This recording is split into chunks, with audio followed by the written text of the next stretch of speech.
Film के start में हमें बताया गया है कि प्यूरिटन टाइम्स में एक विच हुआ करती थी जिसे रात के टाइम समुद्र में डुबोकर मार दिया गया था और कहा जाता है कि उसके बच्चों को उससे बहुत दूर कर दिया गया। तो एक दिन वो तुम्हारे बच्चे लेने के लिए उठेगी। उसके बाद हम एक लेडी सारा को फ्लोरिडा के सिटी जैक्सनविले की कोस्ट गार्ड में देखते हैं, जिसे उसकी 2 बेटियों के साथ बोट के मलबे पर तैरते हुए रेस्क्यू किया गया था। फिर उसे पुलिस कस्टडी में ले लिया जाता है, जहाँ पर एक डिटेक्टिव क्लार्कसन सारा से इंटेरोगेट करती है और उसके पूछने पर बताती है कि तुम्हारी बेटियां बिल्कुल ठीक हैं। फिर डिटेक्टिव पूछती है कि तुम्हारे साथ क्या हुआ था, तुम वहाँ पर ऐसे तैरते हुए कैसे पहुँची। तो सारा कहती है कि ईगल को रहने के लिए कोई बॉडी चाहिए होती है और हमारे केस में वो बॉडी एक बोट थी। वो क्लेम करती है कि जो कुछ बोट पर हुआ वो आप लोग यकीन नहीं करेंगे, लेकिन क्लार्कसन कहती है कि तुम बताओ क्या हुआ। तो सारा उसे बताती है। अगले सीन में हमें दिखाया जाता है कि 4 मंथ्स पहले कोस्ट गार्ड को सवाना के करीब एक पुरानी अबैंडन्ड सेल बोट मिली थी और उस बोट का नाम मैरी था। मार्लिन और उसकी टीम अंदर जाकर बोट को इन्वेस्टिगेट करते हैं। उन्हें एक कैबिन से आवाज आती है और उसे खोलने पर कोई चीज अंदर से निकलती है। सारा का हस्बैंड डेविड एक टूरिस्ट फेरी पर कैप्टन की जॉब करता था। वो अपने दोस्त माइक के साथ बोट यार्ड जाता है, जहाँ पर किसी बोट की नीलामी होने वाली थी। वहाँ डेविड को मैरी नजर आती है। उसे वो बहुत पसंद आती है और वो जज्बाती होकर उसे खरीद लेता है। फिर वो सारा और अपनी बेटियों लिंडसे और मैरी को बोट दिखाने के लिए वहाँ बुलाता है। सारा उसके इस फैसले से ज्यादा खुश नहीं थी। डेविड उसे बताता है कि मैं अपनी बोट खरीदना चाहता था, सारी जिंदगी में जॉब नहीं करना चाहता। हम इसे ठीक करके फैमिली क्रूजर बनाएंगे। लेकिन वो कहती है कि इसे ठीक करने पर बहुत ज्यादा पैसे लग जाएंगे। तो डेविड उससे सॉरी करता है कि मुझे पहले तुमसे पूछ लेना चाहिए था, मगर मैं एक्सप्लेन नहीं कर सकता कि पता नहीं क्यों इसे देखते ही मैं इसको छोड़ नहीं सका। तो फिर सारा मान जाती है, जिस पर डेविड खुश हो जाता है। अगले दिन वो लोग माइक और टॉमी के साथ मिलकर उस शिप को रेनोवेट करते हैं। टॉमी डेविड के अंडर काम करता था और लिंडसे का बॉयफ्रेंड था। फिर वो लोग वाइन की बोतल तोड़कर बोट को लॉन्च करते हैं। रात को वो लोग पार्टी कर रहे होते हैं तो डेविड कहता है कि हम सुबह इस शिप पर बरमूदा जाएंगे। डेविड का पुराना बॉस जे उसे रोकने की कोशिश करता है और कहता है कि बरमूदा जाना सेफ नहीं है और ये शिप तो हॉन्टेड लगती है। इसके पिछले ओनर्स का भी कुछ पता नहीं है कि वो लोग बीच समुद्र में कहाँ गायब हो गए। लेकिन डेविड उसकी बात नहीं मानता। उसके बाद शिप के आगे फोटो लेते हुए टॉमी को शिप में ब्राइट फ्लैश निकलता हुआ नजर आता है। वो डर जाता है लेकिन फिर उसे इग्नोर कर देता है। फिर मैरी को सुलाते हुए सारा को विजन आता है कि उसकी जगह जली हुई बॉडी रखी हुई है। वो डर जाती है और अचानक उसकी आंख खुलती है तो सुबह हो चुकी थी। फिर वो लोग माइक और टॉमी के साथ बरमूदा के लिए निकलते हैं। मैरी हर वक्त ड्राइंग्स बनाती रहती थी। लिंडसे जे की बात को लेकर थोड़ा परेशान थी। वो इस बारे में सारा से पूछती है, लेकिन वो उसे तसल्ली दे देती है कि ऐसा कुछ नहीं है। उसके बाद सारा मैरी को देखने जाती है तो उसके कैबिन में उसे एक अजीब सी ड्राइंग मिलती है जिस पर कोई वियर्ड सी लेडी बनी हुई थी। रात को सोते हुए डेविड को भी एक औरत का विजन आता है, जिससे डरकर वो उठता है तो उसे फील होता है कि बोट चल रही है। वो ऊपर डेक पर जाकर देखता है तो वहाँ टॉमी होता है। डेविड पूछता है कि तुमने लंगर क्यों खोल दिया। तो टॉमी कहता है कि वो चाहती थी हम चलते रहें। और फिर उसके टर्न करने पर वो लोग देखते हैं कि उसने खुद को स्टैब किया हुआ है। अचानक से वो डेविड पर भी अटैक करने लगता है, मगर डेविड खुद को बचा लेता है। अगली सुबह वो लोग करीबी साहिल एबेको आइलैंड्स पर उसे छोड़ देते हैं। सारा को उसके लिए बुरा लग रहा था, मगर डेविड कहता है कि हमारे पास और कोई ऑप्शन नहीं है। वो पोजेस लग रहा था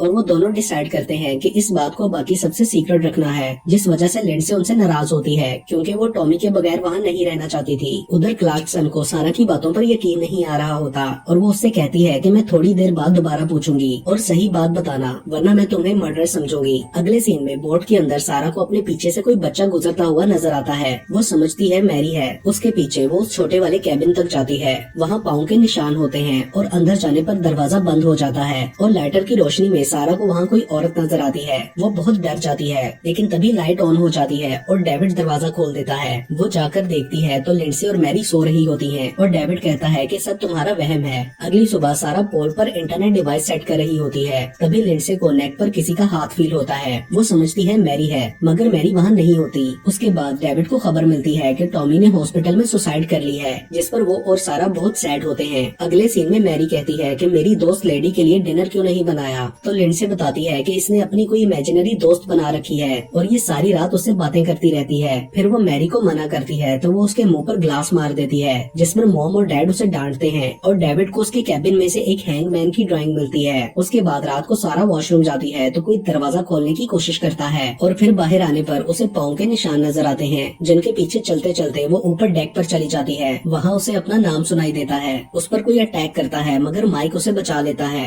इस सब से सारा बहुत डर जाती है और डेविड से कहती है कि यहाँ पर कुछ ईवल है, हमें वापस चलना चाहिए, मगर वो उसकी बात पर यकीन नहीं करता और कहता है कि हम वापस जाना भी चाहें तो अब नहीं जा सकते। सारा बोलती है कि ये शिप कर्स्ड है, मगर डेविड इस बात पर गुस्सा करता है और उससे लड़कर ऊपर चला जाता है। अगले सीन में सारा को ख्वाब आता है कि मैरी अपने कैबिन से अचानक गायब हो जाती है और वहाँ सारा का कोई गला दबाने की कोशिश करता है। वो डर कर उठ जाती है। तभी मैरी उसके पास अपना टूटा हुआ दांत लेकर आती है और कहती है कि उस लेडी ने इसे निकालने में मेरी मदद की, मगर वो लोग उसकी बात को सीरियस नहीं लेते। डेविड कहता है कि हम कल तक हैमिल्टन पहुंच जाएंगे। उस रात सारा और डेविड दोनों अलग अलग उस शिप की हिस्ट्री पर रिसर्च करते हैं और उन्हें पता चलता है कि इस बोट के सारे पिछले ओनर्स इसी तरह के ट्रिप्स में गायब हो गए थे और वो सब लोग एक ही तरफ जा रहे थे। वहाँ पर उस विच के बारे में भी लिखा हुआ था, जिससे पता चलता है कि वो बोट पोजेस्ड है और विच की स्पिरिट समंदर में डूबने के बाद से दूसरों के बच्चों को अपना बनाने की कोशिश कर रही है। अब उनकी शिप बरमूदा में एंटर हो चुकी थी। ये सब जानकर डेविड डेक पर जाकर माइक को वापसी की पोजीशन लेने का कहता है और खुद नीचे सारा के पास जाता है। सारा उसे वो एविडेंसेस दिखाकर कहती है कि जे ठीक कह रहा था, हमें यहाँ बरमूदा की तरफ नहीं आना चाहिए था। वो विच सबको मार देती है और हमें भी मार देगी।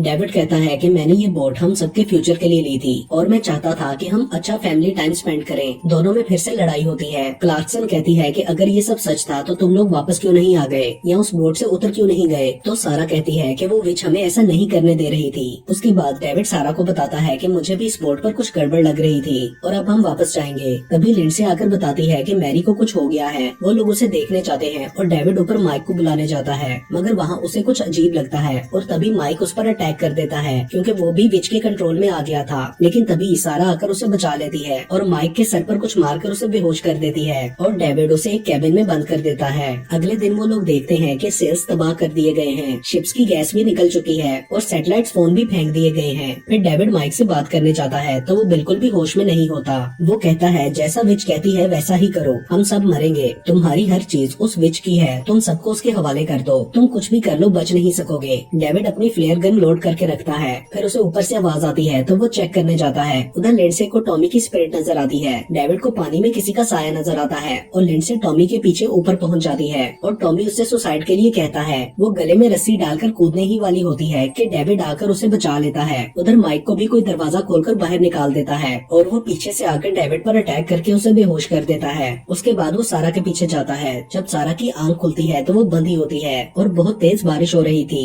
बोट तूफान में फंसी हुई थी। वो देखती है कि माइक ने डेविड को नीचे फेंक दिया है। सेम वो उसके साथ भी करता है, मगर वो किसी तरह अपने हाथ खोल लेती है और बचकर ऊपर आ जाती है। वो माइक पर अटैक करती है मगर वो बच जाता है और उसे मारने ही वाला होता है कि तभी पीछे से डेविड आकर उसे हार्पून गन से मार देता है।